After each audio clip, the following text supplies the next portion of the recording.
Olá, estamos começando mais um programa MRSU Entrevistas, Eleições Municipais 2020. Sejam todos bem-vindos, sejam todas bem-vindas. Hoje o nosso convidado, aqui o nosso entrevistado da TV Sul, é Toninho Patrício, candidato a vice-prefeito na chapa PSDB e MDB, MDB e PSDB, o Toninho Patrício, que é do PSDB. Bom dia, Toninho. Bom dia, Beto, como vai? Tudo bem? Bom dia a todos os ouvintes, seguidores do canal TVR Sul, né? É um prazer muito grande estar aqui contigo e passando as nossas propostas, trocando um pouco dos nossos conhecimentos com a nossa população. Toninho, para a gente começar, para que a população conheça um pouquinho mais da história, quem é Toninho Patrício? Beto, antes de mais nada, dizer que essa é a minha primeira entrevista, né? A gente já tem gravado alguns programas de rádio, mas é óbvio que como marinheiro de primeira viagem isso causa um pouquinho de nervosismo, né? E a gente sabe o quanto é importante a gente ter bastante tranquilidade, né? Até de forma informal, estar passando a mensagem para todas as pessoas que compartilham conosco esse momento. Meu nome de batismo, Beto, é Antônio Teixeira Patrício, mas eu costumo dizer que eu tenho três nomes, né? O Toninho Patrício é um nome que vem desde a nossa infância, através das amizades e do convívio também da minha vida profissional, né? E Antônio, formalmente, às vezes eu costumo me chamar, algumas pessoas costumam tratar por esse nome. E na minha família, mais diretamente, minha esposa, filhos e também os irmãos, tios, eu tenho o apelido de Tony. Então, não se confundam se eventualmente for chamado de Antônio, Toninho ou Tony, porque na realidade é a mesma pessoa. Mas enfim, eu nasci, Beto, na verdade nasci no Hospital de Uruçanga, mas sou natural ali, na verdade, da comunidade de São João de Uruçanga Baixa, ali em 13 de maio, vizinho aqui de Morro da Fumaça. Sou filho do Manuel Teixeira Patrício, popularmente conhecido ali na comunidade como Senhor Manezinho, e da Dona Cília. Nós somos uma família grande, como tradicionalmente era naquela época. Nós somos em 8 irmãos, éramos, né, porque um já partiu. Minha irmã mais velha é a Maria do Carmo, que mora ali em Santa Polônia. Tem a Zoraide, minha vizinha de rua, ali em Estação Cocal. Depois João dos Passos, mora lá também na comunidade de Uruçanga Baixa. Depois vem a Célia, também mora ali em Estação Cocal. O Romeu, que infelizmente nos deixou, já fez a sua passagem em 2016, em novembro. E aí na sequência vem as duas irmãs que pegavam bastante no meu pé, cresceram comigo, a Solange, que mora ali em Ribeirão da Areia, e a minha irmã Janice, que é a única que permanece ali na Uruçanga Baixa junto com a minha mãe. Aliás, apenas para comentar, né? Minha mãe nasceu ali nesse terreno que até hoje ela vive. Quando meu pai e eles se casaram, ela teve um período na Santa Polônia e depois meu pai comprou o terreno do meu avô e ela está ali, provavelmente vai fazer sua passagem no chão onde ela nasceu. Eu tenho 52 anos, sou casado com a Sônia Regina desde 1989. Agora em outubro completamos 31 anos de casamento. E desse casamento tivemos 3 filhos. A Franciele, o Edivan e o Manuel. E também tem um netinho de 10 anos, o Benjamin, que está conosco também, mora com a gente e é praticamente um filho. Beto, a minha história, vou contar um pouquinho das minhas origens e a minha história. Cresci na comunidade de Uruçanga Baixa, né? Desde muito cedo. Eu até costumo dizer que fui um pouco mais privilegiado, porque a gente cresceu na lida da roça, do interior, e meus irmãos mais velhos trabalharam um pouquinho mais que eu.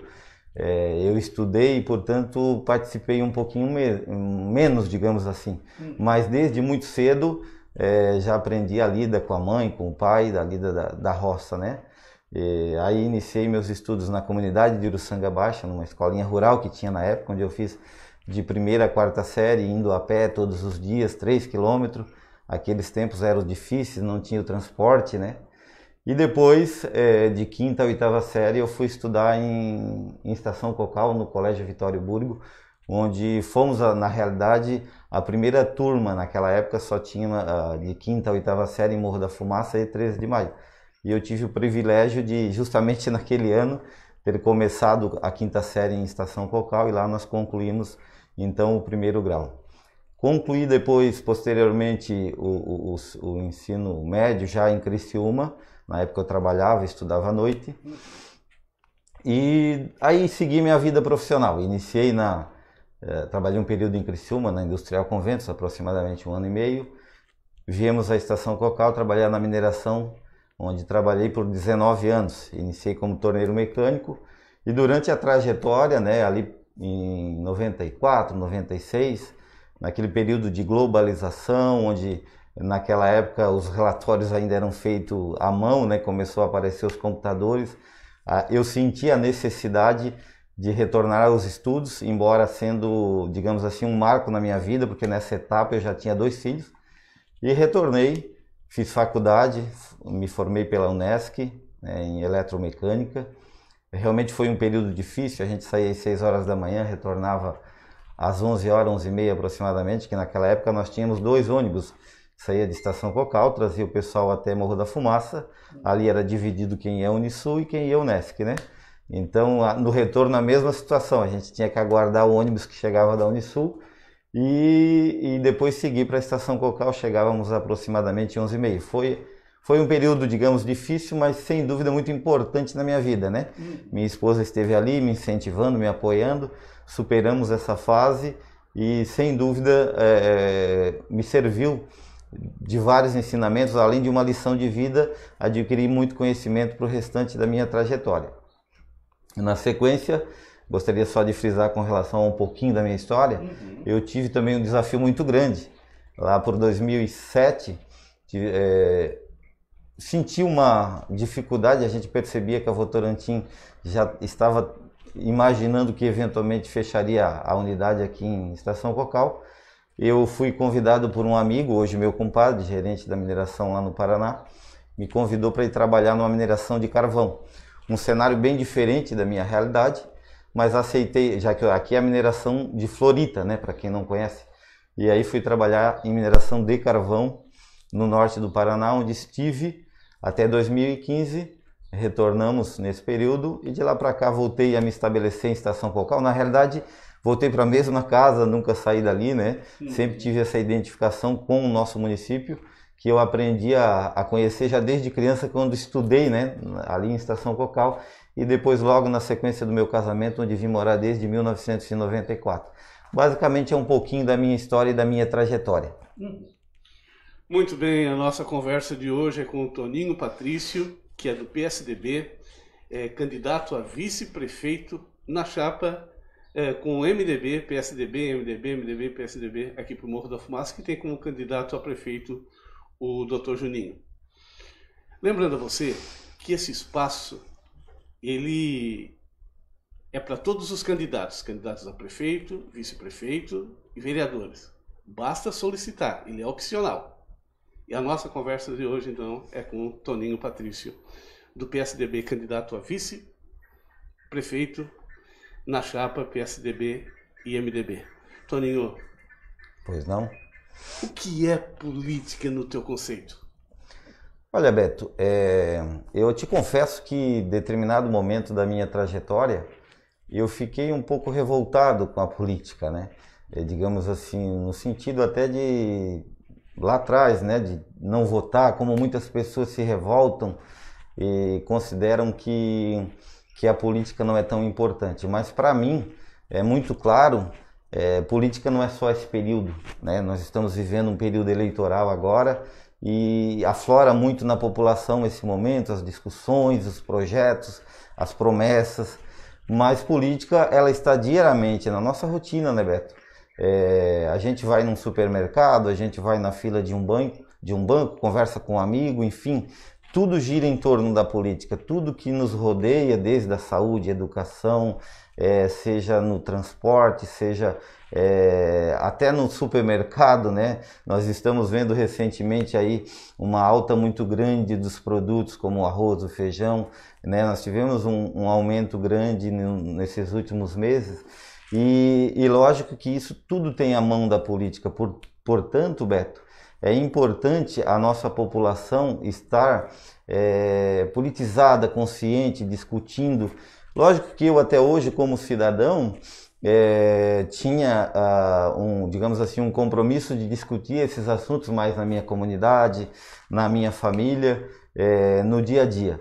No entanto, eu considero que eu até tenho um sentimento que política deveria ser uma disciplina escolar.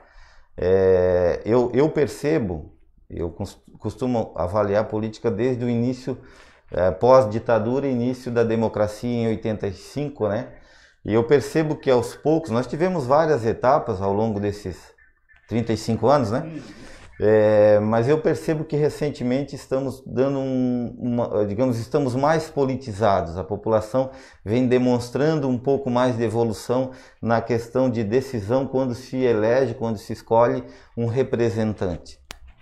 Que na realidade, colocar alguém no exercício de um poder público nada mais é do que o voto. Você está colocando uma pessoa lá, né, Beto? E eu tenho um sentimento assim, até ontem em um encontro eu comentei. Até hoje, como sempre trabalhei em empresa privada, né? Sempre você tem um patrão, um supervisor, um diretor a quem você respeita na hierarquia.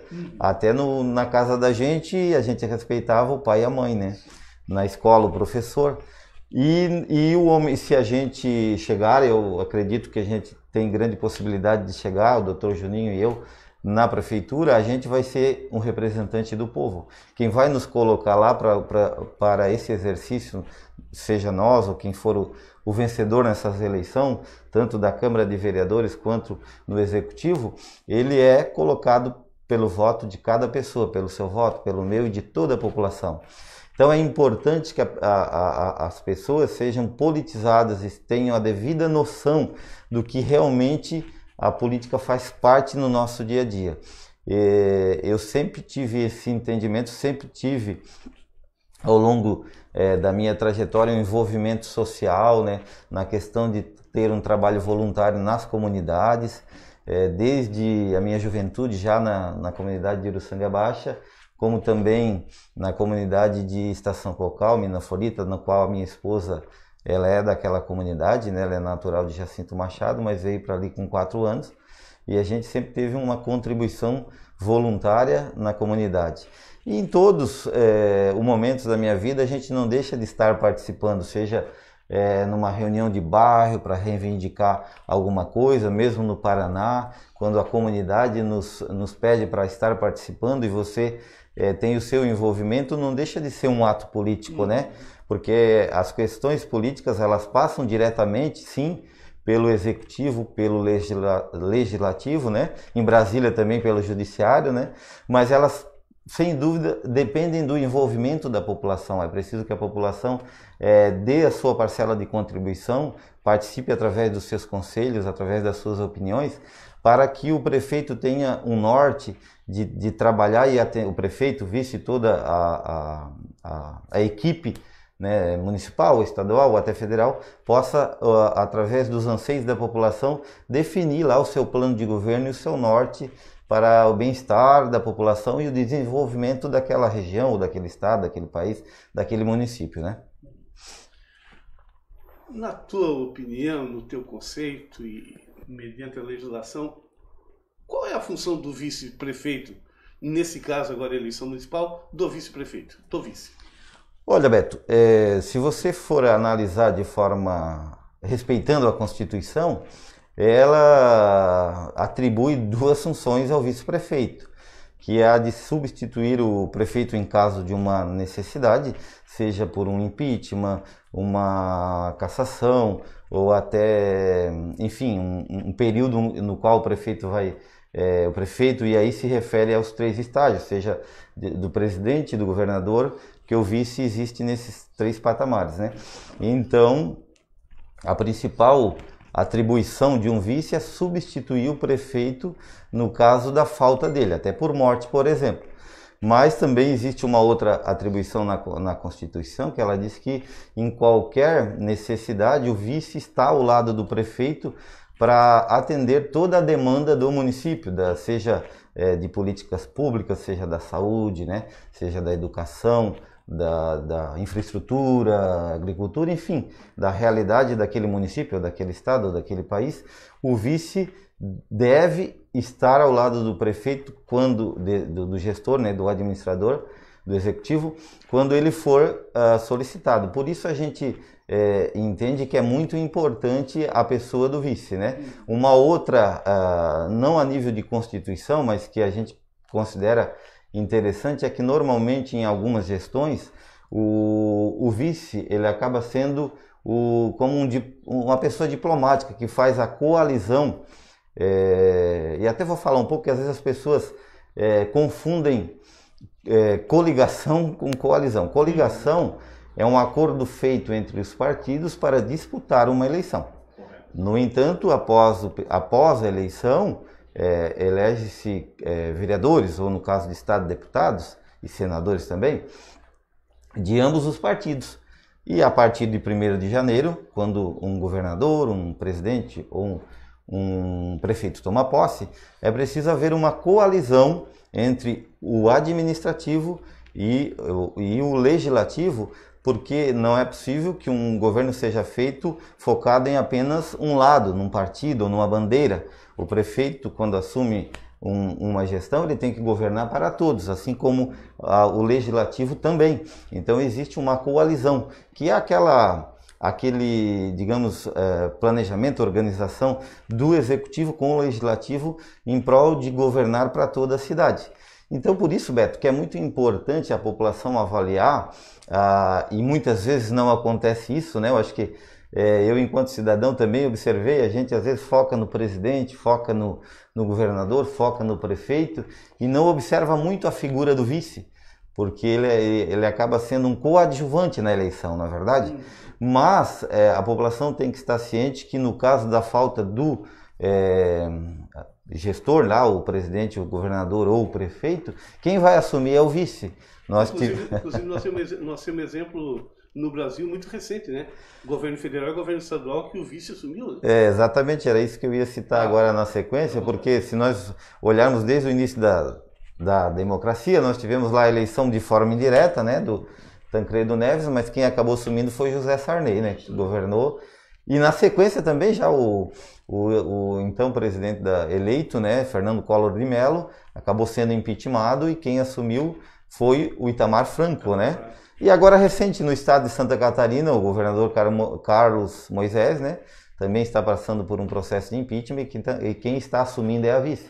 Então por isso a população tem que estar atenta e observar muito isso, porque se nós não colocarmos um vice-prefeito à altura do prefeito e no eventual necessidade ele vier assumir, quem paga o preço é a população, né, Beto? Muito bem. A nossa conversa hoje é com Toninho Patrício, candidato a vice-prefeito, ele que é do PSDB, na chapa com o Dr. Juninho, MDB e PSDB. Lembrando a você que esse quadro é opcional, mas todos os candidatos podem reivindicar esse espaço para falar um pouquinho sobre suas ideias e suas propostas. Ligue para o telefone 996466868 ou em outro telefone que está circulando aí nas nossas redes sociais da TV Sul. No comunicado ali você tem outro telefone também que você possa se comunicar. Certo? Toninho, nas andanças que vocês estão fazendo, você e o candidato a prefeito na cidade, o que mais a comunidade tem conversado, tem pedido, tem dado sinais? Olha, Beto, é impressionante, até vou fazer um parênteses aí, depois eu respondo a sua pergunta. Eu, enquanto cidadão, vivendo na minha comunidade, mais focado no distrito de Estação Cocal, mesmo no período que estive no Paraná, a gente tem um convívio e um conhecimento da realidade daquele bairro, daquela região em que você mora. E mesmo assim acaba às vezes você tendo uma visão distorcida, porque você vive o seu dia a dia, né? Você tem uma visão, às vezes até através das mídias sociais, através da TV, né? Que trazem certas reportagens, às vezes sensacionalista ou não, mas quando você passa a conviver com a realidade de todo o município, você percebe várias situações. Eu até costumo dizer que está sendo bastante cansativo, né? É uma experiência nova para mim e o nosso candidato a prefeito, o Dr. Juninho, porque é a primeira eleição que estamos participando, mas é uma grande experiência e é muito gratificante, tem somado muito, porque a gente está rodando todo o município. E até o Dr. Juninho costuma brincar que na vida dele ele nunca foi tantas vezes na linha Cabral, né, que fica mais no extremo do nosso município. E realmente a gente às vezes vai uma festa de igreja ou um evento numa comunidade ou outra, mas você vai naquele momento com o fundamento de fazer um lazer. Às vezes você não observa as necessidades de cada comunidade. Por isso é tão importante, por isso a gente fala que o governo tem que ser participativo, que o prefeito e que o vice, por isso o nosso lema é estar ao lado das pessoas, porque a gente entende que é importante realmente ter esse convívio, ter esse contato, né, para que a gente tenha noção da devida realidade que cada comunidade vive. Porque assim, ó, às vezes você acredita que você está aqui no seu bairro, eu estou lá no meu bairro, e o município é assim, mas ele não é. Nosso município tem várias realidades diferentes, tanto é que nós temos mais a nossa região urbana, mas a gente também tem uma realidade, embora uma agricultura familiar, mas nós também possuímos em Morro da Fumaça algumas famílias, né, que ainda convivem na região agrícola, né? Mas assim, Beto, respondendo à tua pergunta, o que mais a gente tem visto, e isso é uma reclamação, digamos, até intensa da população, é a questão da saúde, né? Principalmente na questão de demora no atendimento a consultas com especialistas, exames e tal. Foi levantado para a gente, eu não sei se esse número é aproximadamente 4.000 pessoas na fila de espera. Então, nessa questão, eu vou abordar esse assunto, depois abordaria os demais. A gente entende que é possível, sim, ter melhorias, e num primeiro momento a gente ter olhar com bons olhos para essa questão, porque a gente percebe que é possível, sim, de repente, direcionar uma quantidade de verba um pouco maior para o setor da saúde, né? Até porque no início do ano, a maioria dos municípios destina o que está em lei, que é 15%, né? Nossa Câmara de Vereadores até acabou votando uma emenda para aumentar em 10%, passar para 25%, mas ela foi vetada. É óbvio que isso tem que ser uma análise bem feita, mas a gente entende que é possível direcionar um pouco mais de verba. E além de que, né, Beto, eu vou tocar num assunto que é pouco abordado, mas a gente tem aqui no nosso município um hospital que é muito bem estruturado. Ele é exemplo em toda a região. Infelizmente, muita gente critica o nosso hospital, porque às vezes não tem um atendimento, mas a gente, visitando, percebeu que o nosso hospital hoje ele tem em todos os setores, tecnologia de ponta. E, infelizmente, não tem uma parceria atualmente entre a prefeitura e o hospital. Eu acho que por aí também já seria uma forma de estar amenizando essa fila de espera, tanto para exame quanto para consulta, e atendendo de forma mais rápida toda a nossa população. É lógico que a gente tem abordado bastante nas nossas falas, nas nossas andanças, a questão da saúde, mas sem dúvida precisamos olhar também com bons olhos a questão da educação, a questão da agricultura, como eu falei, de segurança, né? E enfim, tudo passa pela cultura e tantos outros setores. Sem dúvida. A cultura eu até ia abordar, mas a gente vê também questão de saneamento, né, Beto? Que é uma lei federal que até, inclusive, agora em julho, o Bolsonaro, o nosso presidente, jogou para 2022 para que todas as prefeituras tenham, no mínimo, um planejamento, né, de estar instalando o seu saneamento básico em toda a prefeitura, né, que seriam as estações de tratamento de esgoto, enfim, e tudo que demanda em torno do saneamento básico. Isso também a gente vê algumas situações, não querendo criticar, mas aqui mesmo no bairro Naspolini, em visitas, a gente percebeu algumas situações de alguns terrenos baldios com entulhos, entendeu? Nas duas extremos do bairro, esgoto a céu aberto, a gente verificou essa situação. E a gente entende que aí também existe, além do poder público estar direcionando verba e atenção nessa questão, né, é preciso também motivar a população para que junto nós possamos solucionar esses problemas, né. Eu vou te citar exemplos simples, né, que às vezes enquanto cidadão você não percebe, questão de mobilidade urbana. Eu enquanto cidadão às vezes não tinha olhos para isso. Às vezes até quando passava por um elevado, você motorista às vezes está meio estressado até, né, não avalia que aquilo é importante, mas quando você passa a ter contato com as pessoas que têm esse tipo de problema, a gente entende que também é algo que é preciso olhar com bons olhos. Questão também, como você levantou, questão da cultura foi muito levantada em alguns bairros aqui, Estação Cocal também, né? A falta da prática de esporte, cultura, né? E por isso a gente tem um plano está no nosso plano de governo o objetivo de criar praças de eventos, né? Uma aqui em Morro da Fumaça, uma em Estação Cocal, no sentido de criar pontos locais adequados para uma caminhada, para um momento de lazer, seja da criança, do adulto, do grupo de terceira idade, mas enfim, não só nessa questão, incentivar a cultura de um modo geral. Nosso município, ele não, eu acredito, Beto, que se teve uma tradição, mas ele de uns tempos para cá tem perdido, né? Nós sentimos que é muito importante sim, termos o momento de lazer e incentivar a cultura no nosso município. Esses são alguns pontos que a gente tem observado nas nossas andanças. É lógico que também tem a questão, né, Beto, da agricultura, por exemplo. Eu percebo, visitando mais as comunidades de Linha Cabral e Linha Torres, e algumas reclamações com relação à falta de incentivo, e sem dúvida, eu que sou remanescente também da agricultura, a gente percebe que existe, é preciso olhar com bons olhos, estar presente, incentivar esse pessoal que mora no interior.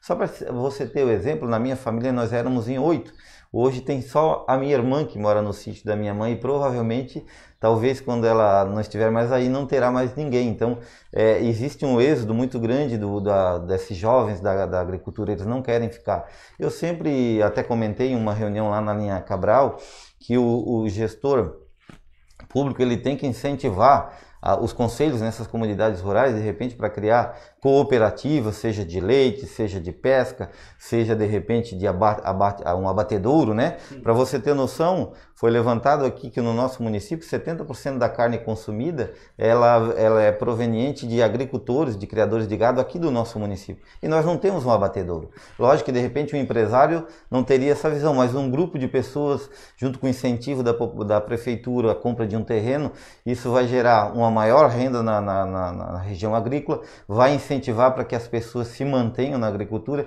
Enfim, são pontos que é preciso também destinar um tempo e a atenção do nosso gestor, né, do nosso executivo, para que todas as áreas sejam atendidas. Muito bem, a nossa conversa hoje é com o Toninho Patrício, candidato a vice-prefeito na chapa com Juninho, composta pelo MDB e PSDB. Toninho, dentro do plano de governo do MDB e PSDB, o que fala sobre geração de emprego e renda?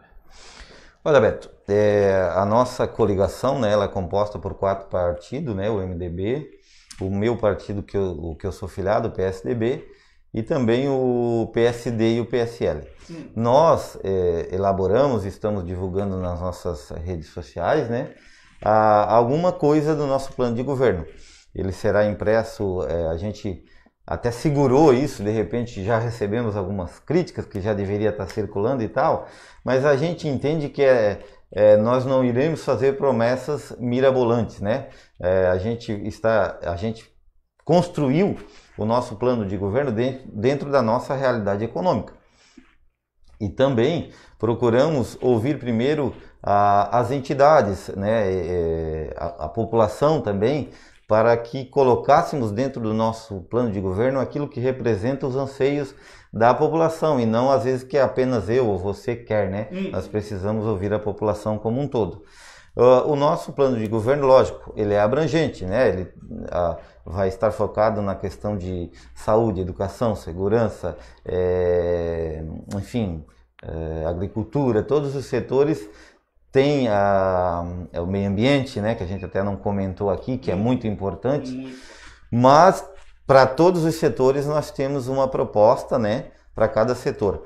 Com relação à geração de emprego e renda, eu acho que eu vou abordar um pouquinho mais, eu sempre gosto de comentar um pouquinho e depois concluir o assunto. Eu sou remanescente, conforme já comentei anteriormente, de mineração, onde eu fiz praticamente minha vida profissional, convivi por aproximadamente 28 anos. E nós no passado tínhamos uma mineração forte, pujante ali no distrito, né? Se voltarmos no tempo, também tínhamos as cerâmicas muito fortes aqui, as olarias, né? E infelizmente aconteceu que a tecnologia evoluiu e as cerâmicas acabaram algumas fechando.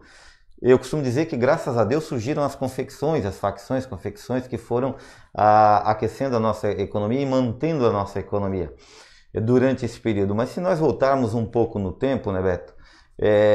Acredito que Morro da Fumaça, lá 20, sei lá, 30 anos atrás, ela estava no patamar de municípios como Içara, Uruçanga, Cocal do Sul, na questão de geração de empregos, ou até acima. E hoje nós estamos muito abaixo, né?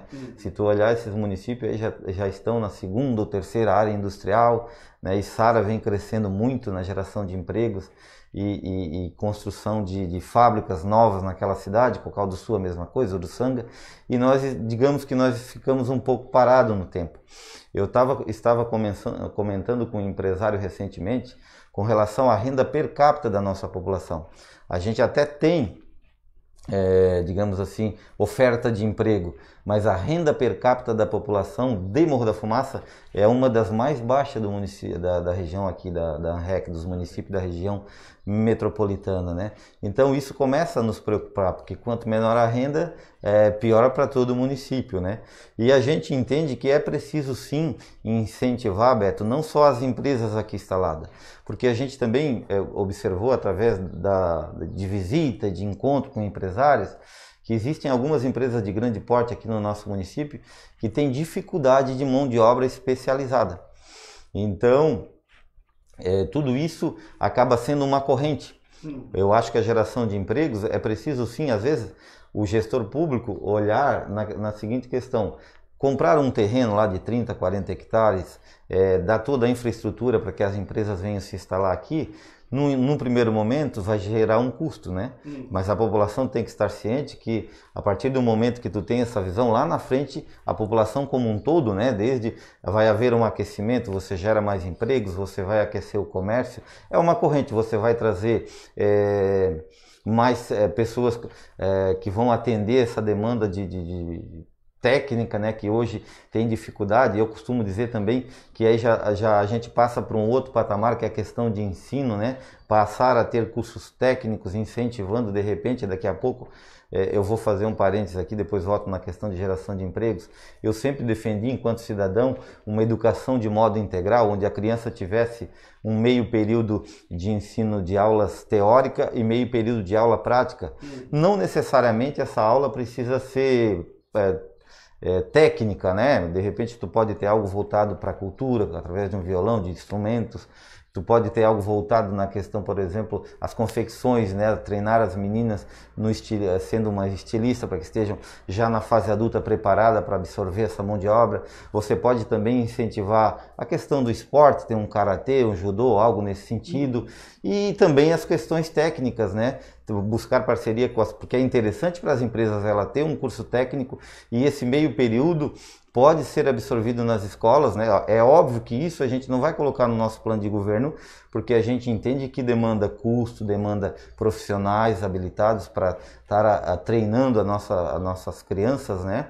Mas é algo que também tem a ver com a geração de emprego. A partir do momento que tu fomenta, que tu incentiva a geração de emprego e o crescimento da nossa cidade, tu também pode absorver e ter cursos qualificados na nossa cidade para que toda a cidade cresça. É lógico que a partir do momento que você tem empresa de grande porte, você vai aumentar a renda e com isso vai aumentar o bem-estar da população e o desenvolvimento da nossa cidade, né? Muito bem. A nossa conversa hoje é com o Toninho Patrício. Toninho, estamos chegando no final do programa. Quer dizer que foi uma alegria tê-lo recebido aqui, conhecer um pouquinho mais de seus pensamentos, suas propostas, e provavelmente a cidade toda está avaliando nesse momento aquilo que foi dito aqui. Mas eu quero te agradecer e dizer que você possa dirigir aquela câmera e passar a sua mensagem. Beto, mais uma vez agradeço por esse espaço, né? Agradeço a população que está nos acompanhando e que vai nos acompanhar posteriormente pelas redes sociais. Queria agradecer em especial a Deus, né? Sem Ele nada somos, a Ele tudo pertence. E como mensagem final, Beto, eu gostaria de deixar uma mensagem para a nossa população, mais focado aos nossos candidatos, tanto o nosso candidato, nosso adversário no Coral e Eduardo, e o nosso candidato a prefeito, Dr. Juninho, e eu, e todos os vereadores, para que tenhamos bom senso, né, Beto? Eu acho que é preciso muito equilíbrio. A gente sabe que a eleição, ela aquece, por mais que às vezes as pessoas critiquem, mas na hora da eleição existe um aquecimento, a gente sente isso na rua. É lógico que faz parte do momento, mas é preciso equilíbrio, bom senso, discernimento, porque dia 16 de novembro todos nós voltamos à nossa vida, à nossa rotina normal, e é importante que os eleitos tenham a consciência e a responsabilidade para gerir a nossa cidade com muita competência, com muito trabalho. Eu sempre considero também, Beto, apenas deixar um último recado aqui, que as pessoas às vezes criticam com relação a propostas, mas propostas é um norte, né? Eu acho que tudo, tanto na vida profissional quanto acredito na vida pública, é preciso uma visão estratégica e um plano de ação para governar bem a nossa cidade ou qualquer empresa. Então, minha gente, por mais que nós precisamos escolher pessoas com honestidade, né? Eu até vou usar uma frase que diz que você conhece as pessoas pelas suas obras, e por isso é importante que você observe bem, não só através do plano de governo, mas que você vai eleger pessoas que têm credibilidade no seu dia a dia, na sua comunidade, pessoas corretas, e que com certeza essas pessoas estarão fazendo um trabalho em prol como eu já falei, do crescimento da nossa cidade, do bem-estar. Então agradeço a todos, agradeço a você, agradeço a população, e peço que a gente seja bem consciente e vote consciente. E aí, lógico, vou vender um pouquinho meu peixe, né? Que dia 15, né? Vote no 15, no Dr. Juninho, no Toninho Patrício, para a gente ter esse compromisso de estar ao lado de vocês e fazer um ótimo trabalho em prol da nossa cidade nos próximos 4 anos. Muito obrigado, um abraço a todos. Toninho, sucesso aí na caminhada, espero que alcance os objetivos. Obrigado, Beto. Muito bem, e assim nós vamos encerrando mais um programa MF Sul Entrevistas aqui na TVR Sul, eleições municipais de 2020. O nosso convidado de hoje foi Toninho Patrício, ele que é do PSDB e é candidato a vice-prefeito na chapa que compõe MDB, PSDB e demais aliados. Muito obrigado ao Haller, que esteve aqui na nossa assessoria. A todos vocês, muito obrigado e até a próxima entrevista.